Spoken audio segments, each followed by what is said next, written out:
계시나이다. 하느님께서 존재하는 모든 것을 온유로 감싸 안으시며 저희에게 사랑의 힘을 부어주시어 저희가 생명과 아름다움을 보살피게 하소서. 또한 저희가 평화로 넘쳐 한 형제 자매로 살아가며 그 누구에게도 해를 끼치지 않게 하소서. 오 가난한 이들의 하느님, 저희를 도와주시어 저희가 하느님 보시기에 참으로 소중한 이들, 이 지구에 버림받고 잊혀진 이들을 구하게 하소서. 저희 삶을 치유해 주시어 저희가 이 세상을 훼손하지 않고 보호하게 하시며 오염과 파괴가 아닌 아름다움의 씨앗을 뿌리게 하소서. 가난한 이들과 지구를 희생시키면서 이득만을 추구하는 이들의 마음을 움직여 주소서. 저희가 하느님의 영원한 빛으로 나아가는 여정에서 모든 것의 가치를 발견하고 경외로 가득 차 바라보며 모든 피조물과 깊은 일치를 이루고 있음을 깨닫도록 저희를 가르쳐 주소서. 하느님, 날마다 저희와 함께 해 주시니 감사하나이다. 비오니 정의와 사랑과 평화를 위한 투쟁에서 저희에게 힘을 주소서. 아멘.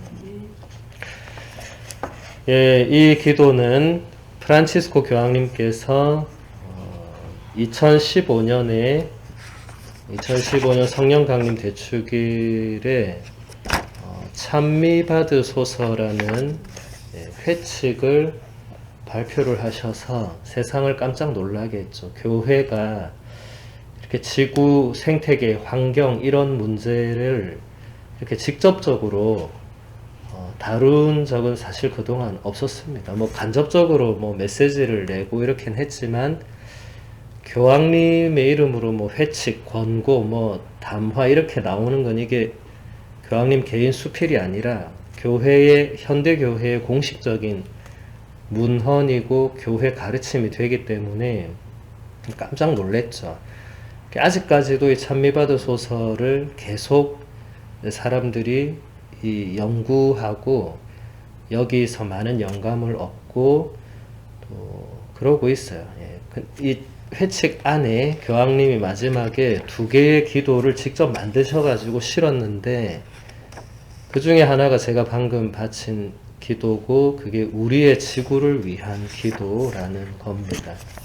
그래서 이번 피정 주제도 이 찬미받으소서를 우리가 함께 나눠보면 좋을 것 같아요. 근데 이게 굉장히 방대한 분량이고 방대한 내용을 담고 있어서 이거 뭐 짧은 피정 동안 다 볼 수가 없어요. 그래서 제가 최대한 이 뭐 생태 환경 이런 부분을 뺐어요. 이게 그런 문헌인데 뭐 그건 이 피정에서 다 다룰 수가 없기 때문에 특히 이 문헌 안에서 이 우리의 어떤 이 신앙과 영성의 관계는 그런 것도 상당히 많습니다. 예. 이게 다 연결이 되기 때문에 그런 거죠. 그래서 직접적으로 막 생태계 어떤 파괴와 뭐 이런 거 말씀하시는 부분은 사실 다루지 않습니다. 이번 피정에는. 예. 그 대신 이 교황님이 이제 이 영적인 부분, 예. 또 우리 신앙인들의 어떤 삶의 부분에서 말씀하시는 것들을 같이 보고자 합니다.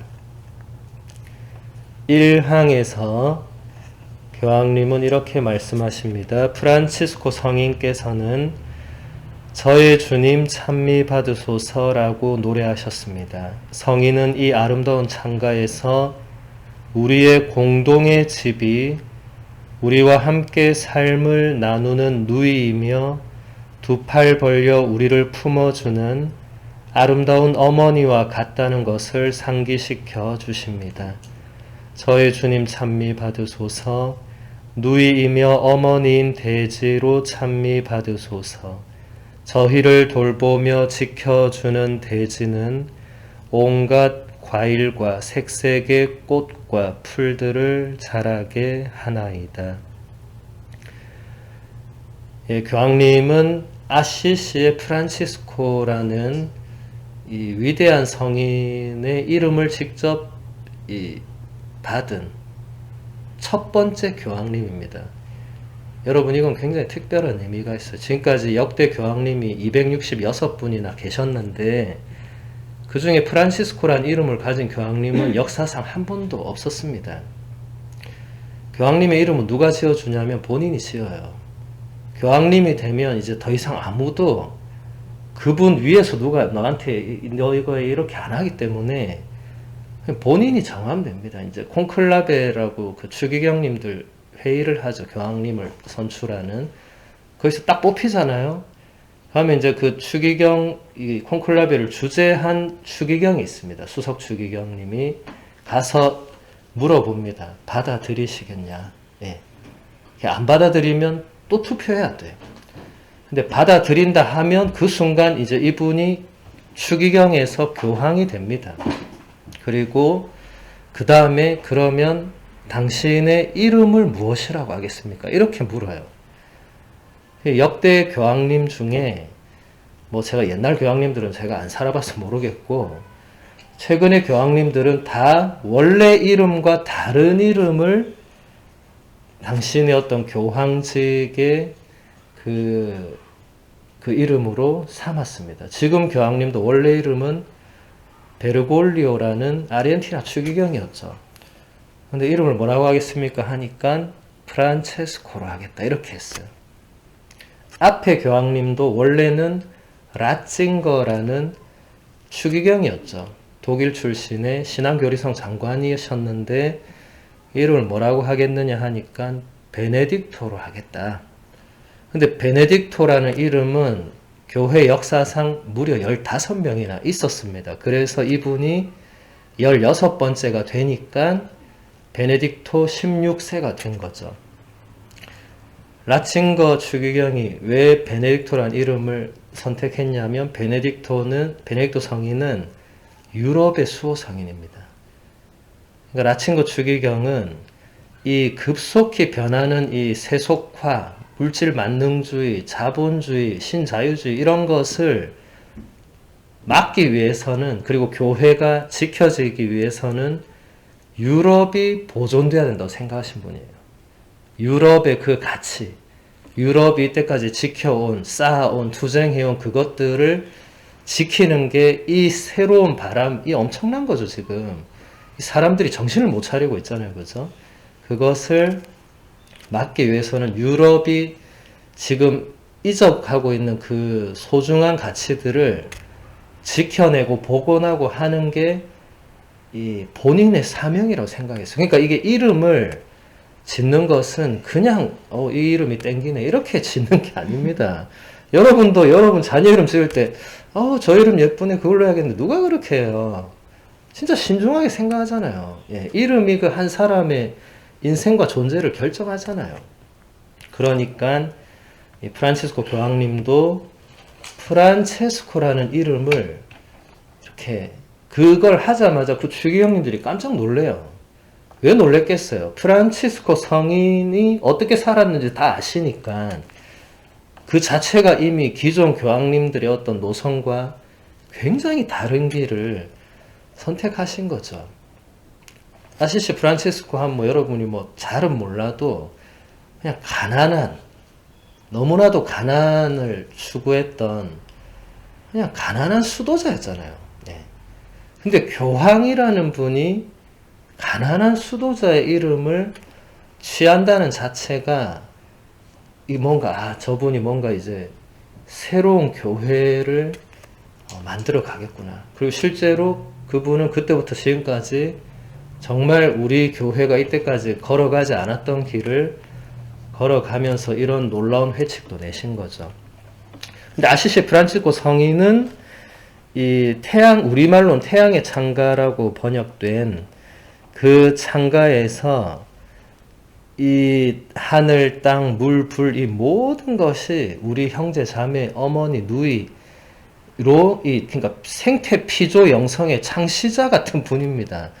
본인은 전혀 그런 타이틀을 갖다 붙이지 않고 사셨지만 인류 역사상 유일하게 모든 피조물과 대화를 나눈 유일한 성인이 프란치스코입니다. 그분은 새들하고 뭐 늑대하고 바다하고 모든 피조물과 실제로 대화를 나눴죠. 새들에게 복음을 설교하고 막 이랬던 분입니다. 근데 새들이 막 이렇게 그걸 듣고 있고 이렇게 한 거죠. 아시시 가면 그런 기록 자료가 다 있죠. 거기서 이제 프란치스코 교황님은 프란치스코 성인의 그 태양의 창가에서 영감을 받고 이 회칙을 내시기로 마음을 굳힙니다. 거기서 많은 영감을 받습니다. 그래서 프란치스코 교황님은 지구를 우리의 공동의 집으로 규정을 합니다. 그때부터 우리 교회는 지구를 그냥 지구라고 하지 않고 우리의 공동의 집이라고 씁니다. 그러니까 교황님이 하나하나 뭔가 말씀하시는 것은 그게 우리에게 어마어마한 영향을 미칩니다. 예. 이 규정 자체가 바뀌는 거예요. 그전에는 그냥 지구였어. 근데 이제는 지구는 그냥 지구가 아니라 인류 가족의 공동의 집이 되는 겁니다. 교황님이 그렇게 하셨으니까. 그래서 이게 단순히 그냥 같이 산다고 공동의 집이 아니라 교황님 설명을 하시죠. 우리와 함께 삶을 나누는 누이이며 두 팔 벌려 우리를 품어주는 아름다운 어머니인 그런 집이다. 온 대자연, 이 우주, 지구 전체는 우리의 누이고 형제고 어머니 같은 존재다. 그래서 이 어머니 같은 존재인 이 집을 통해서 하느님, 주님은 찬미를 받으소서 하고 이미 1항이 모든 것을 다 담고 있습니다. 2항에서 교황님은 이렇게 말씀하십니다. 이 누이가 지금 울부짖고 있습니다. 하느님께서 지구에 선사하신 재화들이 우리의 무책임한 이용과 남용으로 손상을 입었기 때문입니다. 우리는 지구를 마음대로 약탈할 권리가 부여된 주인과 소유주를 자처하기에 이르렀습니다. 지구는 탄식하며 진통을 겪고 있습니다. 우리는 자신이 흙의 먼지라는 사실을 잊어버렸습니다. 이 항은 지금의 현실을 적나라하게 교황님이 그냥 있는 그대로 얘기하시는 거죠. 여기서 뭐 더하고 뺄 게 뭐 있습니까? 지금 우리 자신이나 이 사람들이 하는 거 보세요. 예. 자기 마음대로 지구를 그냥 막 이용하고 사용하고 더럽히고 그냥 뭐 자기 마음대로 하잖아요. 예. 하느님께서 이 주신 이 땅, 이 모든 것의 소중함 이런 거 지금 누가 생각해요? 다 내만 편하면 되고 나한테 큰 불이익만 없으면 되고 뭐 그 정도는 양반이고 그 외에는 이걸 가지고 어떻게든 더 이득을 취하려고 막 뭐 난리죠, 그죠? 그래서 우리의 누이가 울부짖고 있다, 탄식하고 있다. 이걸 지금 사람들이 깨달아야만 사실 사람들이 이제 느끼죠. 뭔가 이대로 가다가는 다 멸망하겠구나 이런 걸 느끼면서도 생활 방식 하나도 바꾸지 않습니다. 그대로 삽니다. 그럼 뭐 끝으로 가면 뭐 멸망이 되는 거죠. 뭐 교황님이시라고 해서 그냥 교황궁에서 가만히 앉아 계신 분이 아니니까 이런 현실을 보시고 이제 이런 회칙을 내시는 거죠. 더 이상은 안 된다는 메시지를 내신 거죠. 우리가 지구를 마음대로 약탈할 그런 소유주가 아니라 사실 우리는 본질적으로 흙의 먼지일 뿐이다.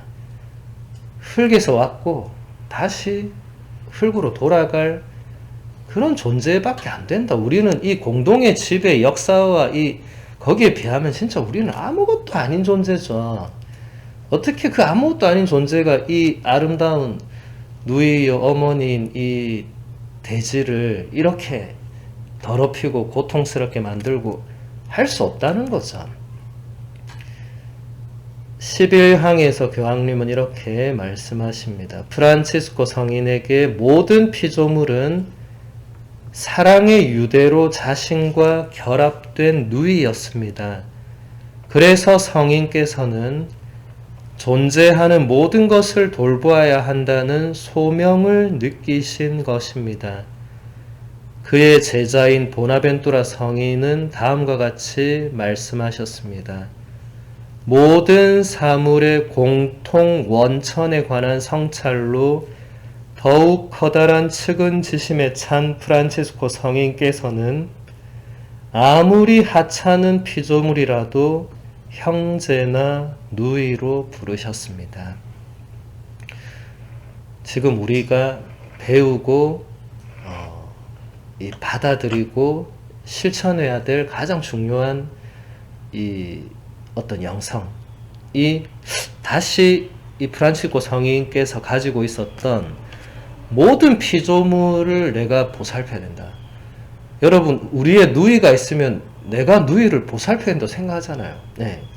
우리 가족이 있으면 내가 가족을 돌봐야 된다. 이렇게 생각하는 그 똑같은 마음입니다. 네. 이것을 우리가 지금보다 더 배우고 프란치스코 성인의 그 마음을 닮으려고 아무리 하찮은 피조물도 프란치스코 성인은 쟤는 하찮으니까 이렇게 안 했죠. 아까 여러분 성체조배 시작 때 예수님 말씀 들었죠. 저 지나가는 저 작은 새도 저 들에 핀 저 풀꽃 저 누가 알아주지도 않는 꽃도 누가 저 입히고 보살피느냐. 하느님께서 그렇게 하시지 않느냐. 그러면 하찮은 게 어디 있습니까? 세상에. 하느님께서 돌보지 않는 피조물이 없는데 그러면 어느 것을 감히 하찮다고 할 수가 있겠어요. 그러니까 프란치스코 성인은 본인이 막 그냥 본인 마음대로 생각한 게 아니고 프란치스코 성인의 머릿속에는 예수 그리스도 복음밖에 없던 분입니다. 예. 그러니까 온종일 가난을 실천할 수밖에 없었고 이런 이 생태 영성을 가진 것도 어떻게 보면 기본적으로는 예수님의 가르침에서 그걸 적용을 하는 거죠. 47항을 보면 지금 11항에서 바로 47항으로 넘어온 게 제가 아까 말씀드린 이 중간에 이제 깊이 들어가는 이런 이 지금 현실의 부분들을 제가 다 건너뛴 겁니다. 예, 여러분이 다음에 원하시면 얼마든지 읽어보시면 됩니다. 47항을 보면 교황님은 이렇게 말씀하십니다. 미디어와 디지털 세계가 어디에나 존재하면서 사람들이 현명한 삶의 방식을 배우고 깊이 생각하며 넉넉하게 사랑하는 법을 배우지 못하도록 영향을 행사합니다. 자기 성찰, 대화, 사람들과 편견 없는 만남의 결실인 참된 지혜는 단순히 자료 축적으로 얻어지는 것이 아닙니다. 자료의 축적은 결국 과부하와 혼란을 일으켜서 일종의 정신적 오염을 낳습니다. 지금 이 미디어 세계, 디지털 세상을 향한 굉장히 깊은 통찰을 보여주시죠. 교황님이 아무것도 모르고 계신 분이 아닙니다. 다 알고 있는 분입니다. 지금 우리 신자들 어떻게 사는지 다 아는 거예요. 예. 그냥 유튜브에 빠져서, 뭐 드라마에 빠져서, 넷플릭스에 빠져서, 이 뭐 완전 그냥 빠져 살잖아요. 예. 근데 다 그러니까, 별 문제 없다 생각해, 사람들이. 근데 교황님 지금 뭐라고 얘기하십니까? 이게 현명한 삶의 방식을 배우지 못하게 하고 깊이 생각하는 것을 배우지 못하게 하고 넉넉하게 사랑하는 법을 배우지 못하게 한다고. 이런 것들이 집에 와서 잘 생각해 보세요. 예. 또 자기 성찰과 대화와 사람들과의 편견 없는 만남의 결실이 참된 지혜가 되는데 지금의 이런 미디어 세상으로는 그게 될 수가 없다. 예. 그건 그냥 미디어라는 걸 계속 보면 자기 뇌나 자기 내면에 봤던 게 그냥 쌓이는 건데 교황님은 이것을 일종의 정신적 오염으로 규정을 하고 있습니다. 여러분도 조심해야죠. 여러분 주위에 보면 나 이것도 봤네 저것도 봤네 너 이거 아직도 안 봤어 얼른 봐 이런 거 있죠. 오염된 상태다. 예, 정신적으로 지금 자기 가야 될 길을 전혀 찾지 못하고 그 사람은 또 뭘 생각했어요. 다음에 뭐가 나올까? 또 좀 있으면 또 넷플릭스에 뭐가 나올까? 이러고 있겠죠. 예. 상당히 오염된 상태로 규정하는 겁니다. 예. 그래서 제가 여러 강의에서 얘기하지만 미디어는 안 보면 안 볼수록 좋은 겁니다. 예. 뭐 꼭 필요한 것이 있다면 뭐 볼 수 있겠죠. 뭐 왜냐하면 그게 꼭 뭐 나쁜 것만 하는 건 아니니까. 예. 뭐 그 안에서 좋은 것도 배우고 뭐 그게 지금 교황님도 그 자체가 나쁘다고 말씀하진 않습니다. 예. 그런데 우리가 그게 자꾸 그 안에 우리가 빠져 들어가면 이런 문제들이 발생한다라는 거죠. 52항에서 교황님은 이렇게 말씀하십니다. 우리가 하나의 인류 가족이라는 인식을 더욱 확고히 해야 합니다. 우리가 숨을 수 있는 정치적, 사회적 국경도 장벽도 존재하지 않습니다. 더욱이 무관심의 세계화를 위한 공간은 더욱 존재하지 않습니다. 이 미디어 세계는 내가 거기에 숨을 수 있다는 뭔가를 제공해 줍니다. 예. 나의 안식처가 되는 거예요. 사람들 안 만나도 되고 미운 사람 안 봐도 되고 사람을 사랑하기 위해서 애써 노력 안 해도 되고 그냥 나 혼자 있어도 되고 나 혼자 하루 종일 있어도 하나도 안 심심해 이제. 예. 뭐 안 해도 돼. 틀어놓기만 하면 돼. 하루 종일 틀어놔도 돼. 그래도 볼 게 끝이 없잖아요. 예. 그런데 그게 우리가 그렇게 숨어들 수 있는 공간이 되는 것은 아니다. 그리고 그게 사실은 이 무관심의 세계화를 촉진하는 역할도 합니다. 여러분 미디어나 매체에 빠져들면 옆 사람에게 무관심합니다. 요즘 뉴스에 나오지만 심지어 애가 굶어가고 죽어가도 신경도 안 쓰고 매체에 빠져있는 부모들 이게 지금 남 얘기가 아니에요. 예. 그 정도로 심각한 겁니다. 교황님이 가장 경계하시는 게 무관심이 지금 세계화가 되고 있다. 우리가 다른 사람, 뭐 이웃 사람, 옆 사람 이런 데 대한 무관심이 이게 이제 세계적인 현상이 되고 있다.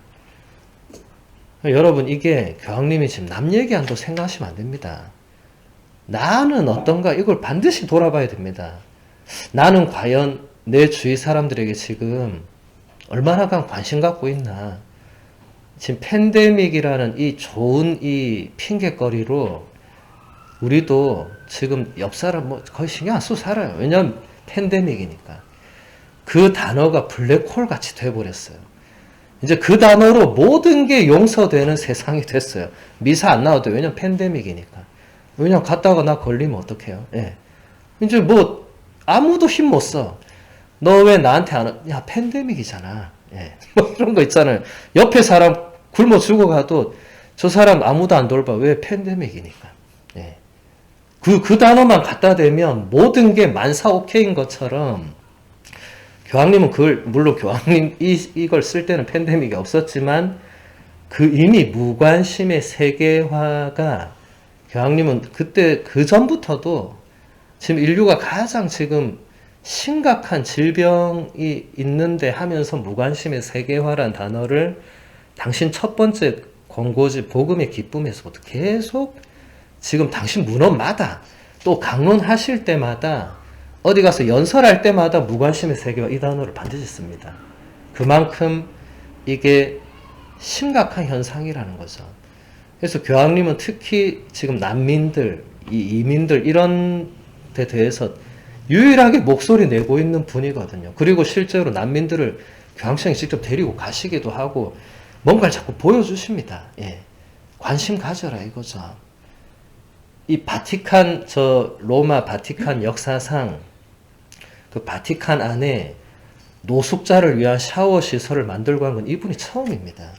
바티칸 주위에는 전 세계에서 가장 많은 노숙자와 거린들이 모여 살아요. 왜냐하면 전 세계에서 사람들이 오니까 한 푼만 달라고 하는 사람이 너무 많습니다. 예. 근데 그 사람들이 뭐 깔끔하겠어요. 예. 너무 지저분해. 근데 교황님이 그분들이 평생 무료로 씻고 할 수 있는 그런 시설을 실제로 만들어 줍니다. 마음껏 그냥 쓰시라고. 교황님이 딱 이렇게 하자마자 세계적인 샴푸 회사, 비누 회사, 뭐 수건 회사 이런 데서 우리가 영구히 공짜로 제공하겠다고. 교황님 한 분 움직이면 이렇게 파급이 큰 거예요. 사람들이 다 영향을 받습니다.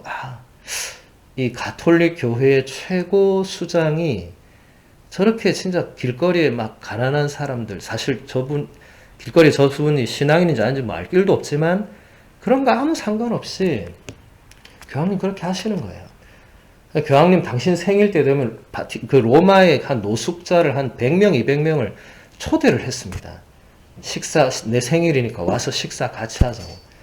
너무 좋아했어요, 그분들이. 예. 그런 모습이 이 전 세계에 이게 나간단 말이죠. 근데 뭐 넷플릭스나 보고 이런 사람들이 그 모습을 볼 수가 없죠. 또 그런 모습은 언론에 잘 나오지도 않습니다. 근데 굉장히 감동적이에요. 전 로마에서 그걸 다 봤으니까. 저 노숙자를 누가 그냥 가다 동전 하나 던져줘도 나는 참 큰 선행을 했네. 이렇게 생각하는 사람들이 교황님께서 하시는 건 보통 일이 아니죠. 물론 어떤 사람은 교황쯤 되면 뭐 그럴 수 있지. 역대 교황님 아무도 안 그랬습니다. 네. 그러니까 역대 교황님들이 잘 못 살았다 이게 아니고 이게 교황 됐다고 해서 그냥 그런 일을 하고 이런 건 아니에요. 어떤 마인드와 어떤 시각이 있느냐 이게 굉장히 중요한 거죠. 65항에서 교황님은 이렇게 말씀을 하십니다. 모든 인간의 삶이 순전한 우연이나 무한한 순환이 지배하는 세상에서 희망 없는 혼돈 속에 떠다니지 않고 있다는 확신은 얼마나 놀라운지요. 창조주께서는 우리들 한 사람 한 사람에게 다음과 같이 말씀하십니다. 모태에서 너를 빚기 전에 나는 너를 알았다. 우리는 하느님의 마음에서 생겨났고 이런 이유로 우리들 한 사람 한 사람은 하느님의 사유의 산물입니다. 우리들 한 사람 한 사람은 하느님께서 뜻하시고 사랑하시고 필요로 하시는 존재입니다. 예, 우리의 삶이 모든 사람의 삶이 순전한 우연으로 생겨났다고 생각하는 사람들 굉장히 많죠. 또 무한한 순환으로 세상이 이루어진다고 생각하는 종교나 그런 사람도 많죠. 그리고 그냥 희망 없는 혼돈 속에서 우리의 삶과 세상에 그냥 떠다닌다고 생각하는 사람도 많은데 우리 그리스도인들은 그렇지 않다고 확신하고 있다. 우리는 창조주 하느님을 믿기 때문에 창조주 하느님께서 그냥 세상을 그냥 만들어 놓고 너가 알아서 해라 이렇게 하는 분이 아니고 세상은 지멋대로 돌아가도 되도록 방치하는 분이 아니고 모태에서부터 우리를 빚으시기 전에 우리를 아시는 분이라고.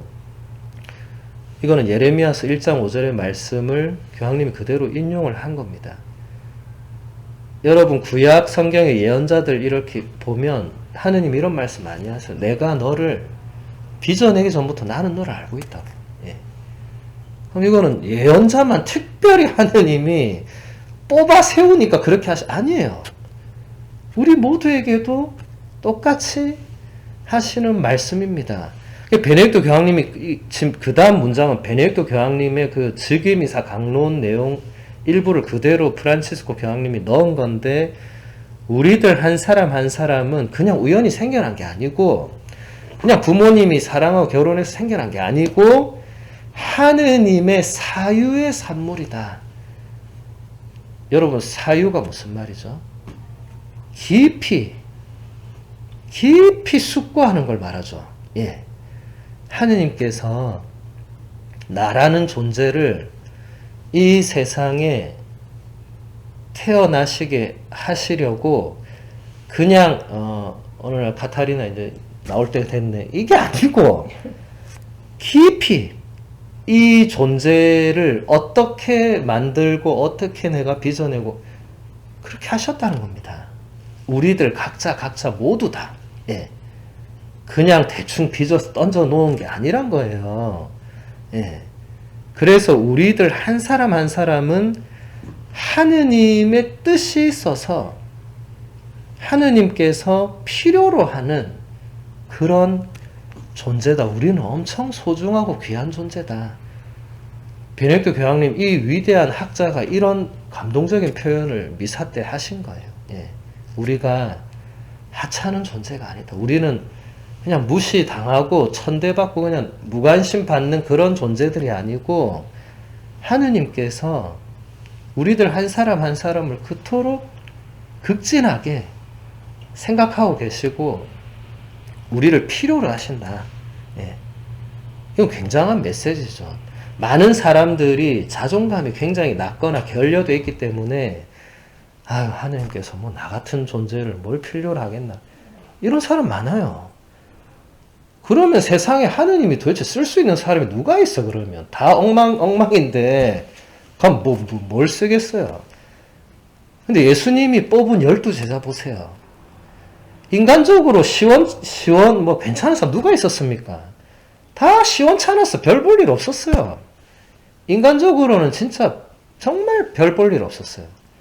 똑똑하거나 뭐 잘난 사람 하나 없었습니다. 근데 다 쓰시잖아요. 그리고 그분들이 다 도구로 쓰이고 정말 훌륭한 도구가 되잖아요. 우리도 될 수 있죠. 예. 우리가 여러분이 구별해야 되는 게 겸손한 거랑 자존감이 떨어지는 거는 이게 다른 겁니다. 예. 겸손하게 자신을 낮추는 거랑 나는 안 되는구나, 이건 다른 거예요. 많은 사람이 이걸 상당히 혼동해. 예. 제가 볼 때 대체로 사람들이 자존감이 낮아요.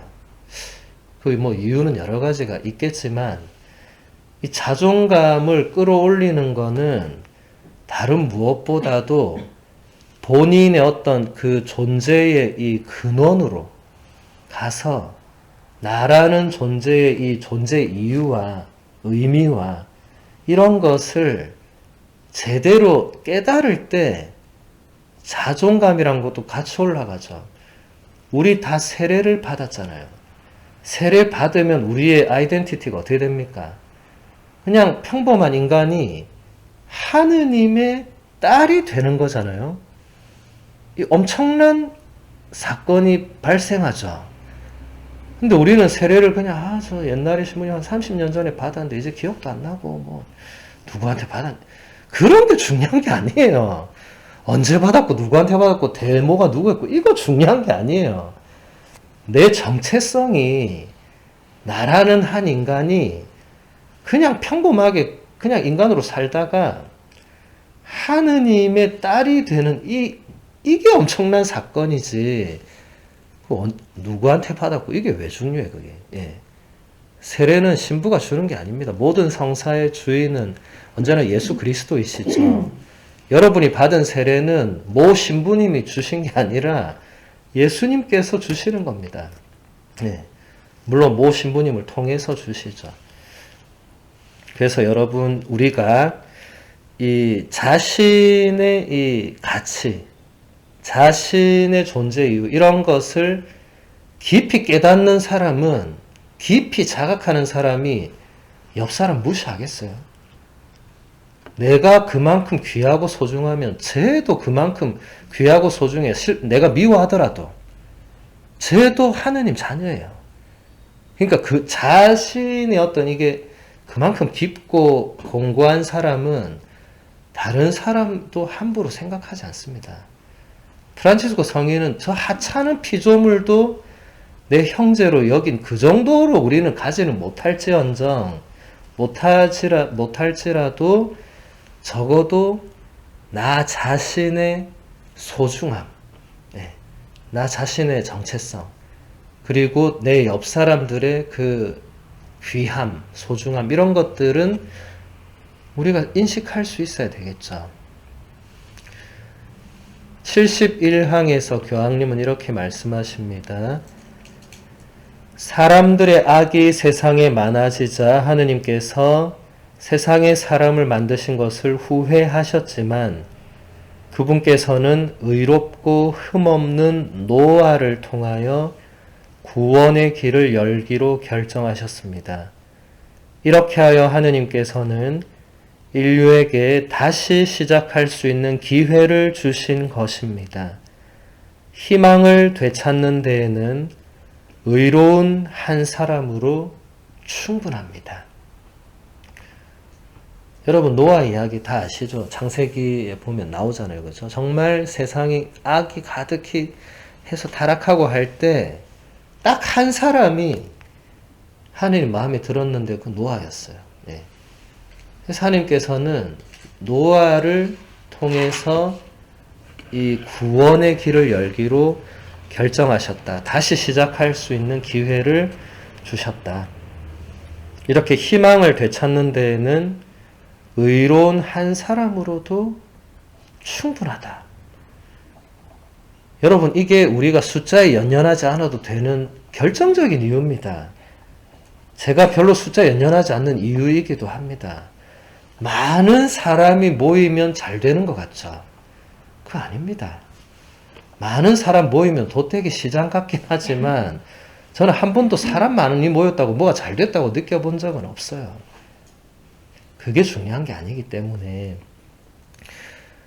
우리 창세기에서 초창기에 인류 전체가 그렇게 이 악에 빠져서 이 노아를 제외하고 다 멸망하지만 우리 교회 역사를 봐도 이 교부 시대가 끝나고 중세로 넘어가면서는 이 굉장히 이제 여러 가지 어둠과 타락과 악이 막 이렇게 들끓는 시대가 옵니다.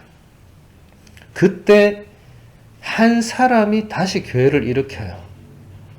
그분이 프란치스코 성인이었습니다. 여러분 프란치스코 성인 그 아시시 가본 분 있어요? 아시시? 예, 가서 보면 프란치스코 성인의 무덤 위에 지하 경당 있고 1층 대성전, 2층 대성전 이렇게 있고 그 벽에 보면 온통 이 조토라는 굉장히 유명한 그 화가가 프란치스코 성인의 그 일생의 중요한 장면들을 다 프레스코화로 그려놨죠. 그게 지금 완전 세계 유산처럼 돼 있죠. 네. 거기 가서 보면 2층 대성전에 이 벽과 뒷면으로 해서 쫙 이렇게 그게 총 29개쯤 됩니다. 프란치스코 성인의 일생을 그림을 그려요. 예. 처음에 예수님께 부르심 받은 순간부터 해서 이제 아버지를 떠나 집을 나가고 아버지를 떠나 집을 나갈 때 그 아버지 앞에서 옷을 다 벗습니다. 알몸으로 나가요. 예. 그리고 이제 형제들을 모아서 가난하게 생활하고 막 이 여러 가지 장면이 있어요. 새들에게 설교하는 장면도 있고 나중에 여러분 구글 검색하면 다 나옵니다. 한번 찾아보세요. 그 실제보다 훨씬 선명하게 나옵니다. 실제는 멀어서 잘 보이지도 않지만 그 사진은 너무 선명하게 나와요. 그 중에서 제가 가장 좋아하는 이 그림이 있습니다.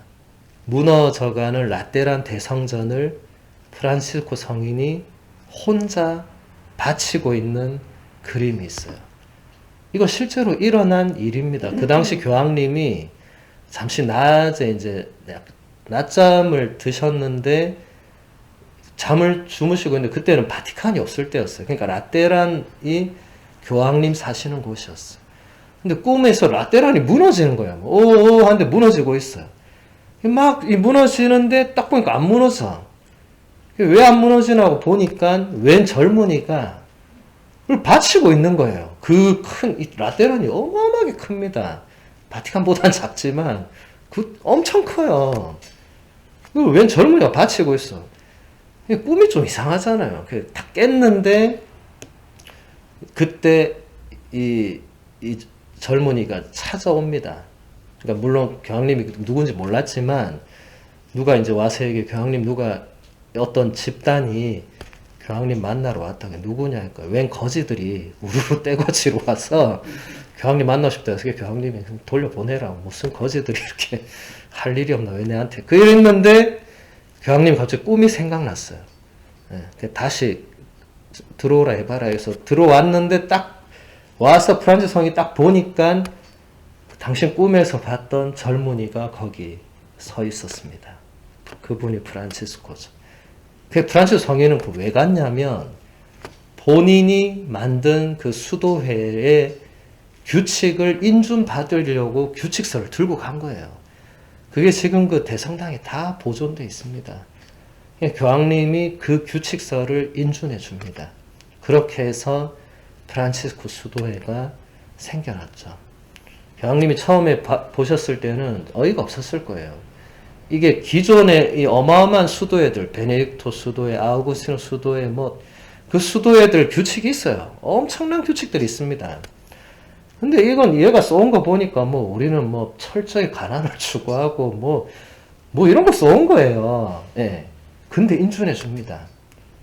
그 꿈이 굉장히 영향을 준 거죠. 그러니까 그 꿈은 단순히 그냥 이게 웬 개꿈이냐 이게 아니고 하느님께서 그 꿈을 통해서 교황님에게 뭔가를 암시해 준 거죠. 네. 그래서 그 가난한 삶이 교회의 공식 인정을 받는 엄청난 사건, 베네딕토 수도규칙 이런 거 보면 많이 달라요. 물론 베네딕토의 수도규칙이 다르다 해서 이게 서로가 다른 영성이니까. 근데 어쨌든 그동안 한 번도 없었던 그런 수도회와 수도규칙이 탄생을 하게 되고, 지금까지 프란치스코 수도회는 전 세계 곳곳에 계속 있으니까. 엄청난 분이죠, 프란치스코 성인이.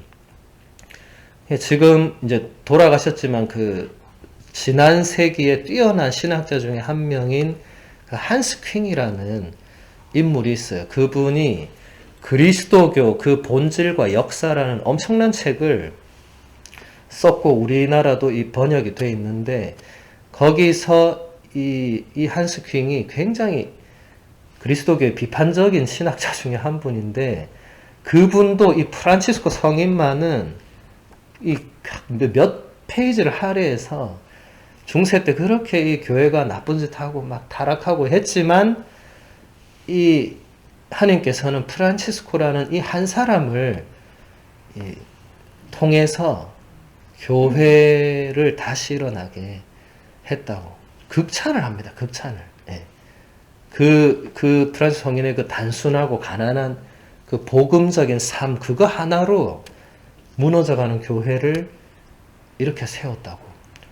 실제로 프란치스코 성인이 처음 예수님을 만났을 때 예수님께서 그 다미아노 성당의 그 십자가에서 직접 말씀을 하세요. 프란치스코야, 너는 무너져가는 나의 집을 다시 일으켜 세워라. 이렇게 얘기를 해요. 프란치스코 성인이 그걸 어떻게 알아들었냐면, 이 성당 이거 지금 너무 보수할 게 많으니까 이거 다시 하라는 거구나 해서 열심히 성당 뜯어 고칩니다. 그 실제 역사로 남아있어요. 열심히 고치고 주님 잘했죠 하니까 그게 아니고 그 집이 아니고 나의 집, 교회를 말하는 거죠. 교회. 아무튼 프란치스코 성인은 실제로 그 말씀대로 무너져가는 주님의 집을 다시 일으켜 세운 엄청난 분이죠. 지금 교황님도 그 이름을 받으신 거는 본인의 사명을 그렇게 인지를 하셨다는 거죠. 예. 이 뭔가 무너져가는 교회를 뭔가 다시 프란치스코 성인의 그 정신으로 일으켜 세우는 그 특별한. 예. 그래서 이분이 본인 회칙에 희망을 되찾는 데에는 의로운 한 사람으로도 충분하다. 예. 그러니까 여러분의 삶 속에 얼마나 희망이 있는지 잘 모르겠어요. 희망이 잘 보이지 않을 때는 희망의 근거를 이제 우리가 찾아야 될 거 아닙니까? 희망의 이유를. 그걸 거창한 데서 좀 찾으려고 하지 말고, 얼마나 단순해요. 그냥 의로운 한 사람. 이걸 찾으면 되고, 내가 그런 사람이 되기 위해 애쓰면 되고, 우리 공동체가 그렇게 되기 위해서 노력하면 되는 거지. 뭐 너무 거창하게 막, 또 어디서부터 어떻게 해야 되나, 뭐 그럴 필요 없다는 거예요. 네. 모든 복잡한 것은 단순함으로 돌아갈수록 해결됩니다. 왜냐하면 다 단순한 데서 출발해서 점점 꼬이고 복잡해지고 막 나중에 풀 수 없게 되고 이렇게 되는 거거든요. 그럼 다시 역으로 단순함으로 돌아가면 되는 겁니다. 예. 그러면 어느 순간 이 문제도 풀려 있지 않더라도 그걸 새롭게 우리가 바라볼 수 있고 그런 거죠. 예. 그래서 우리가 그런 것을 프란스 교황님을 통해서 배울 수가 있다. 1강의는 여기서 마무리하겠습니다. 영광이 성부와 성자와 성령께